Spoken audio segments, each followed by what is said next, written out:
যারা পাননি তাদের কাছে আমি দুঃখ প্রকাশ করছি।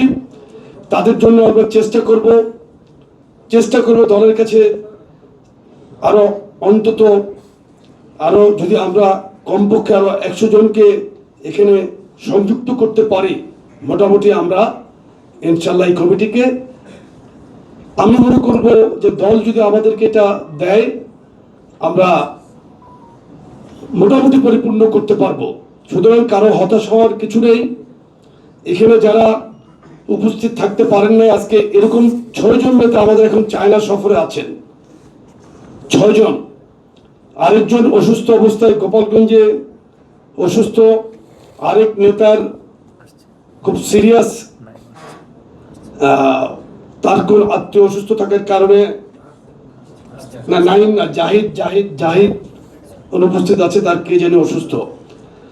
সুতরাং উপস্থিতি আমাদের ওই হিসেব করলে শতভাগ উপস্থিতি আছে, কারণ যারা চায়না আছে বা যারা অসুস্থ, আমরা তো একদিনের নোটিশে, গতকালকে নোটিশে প্রোগ্রামটা করেছি।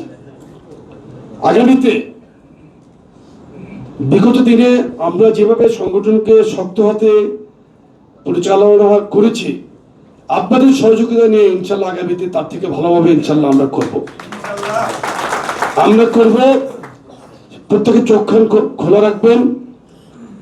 বর্তমানে বাংলাদেশে যে রাজনৈতিক পরিস্থিতি চলছে, যে বাংলাদেশে ইন্টারিম সরকারের সময় মবতন্ত্র যে শুরু হয়েছিল, এবং এই মবতন্ত্র এবং একটি উচ্ছৃঙ্খল শ্রেণী যে রাজনীতিতে মাথাচাড়া দিয়ে উঠছে, আমরা তাদের প্রতি শুধু একটি বার্তা দিতে চাই।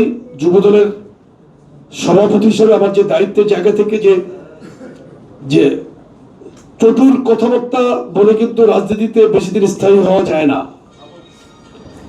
আমি আমার 40 বছরের রাজনীতিতে কিন্তু slow and steady, calm and quiet, এই জিনিসটা সবচেয়ে ইম্পর্টেন্ট।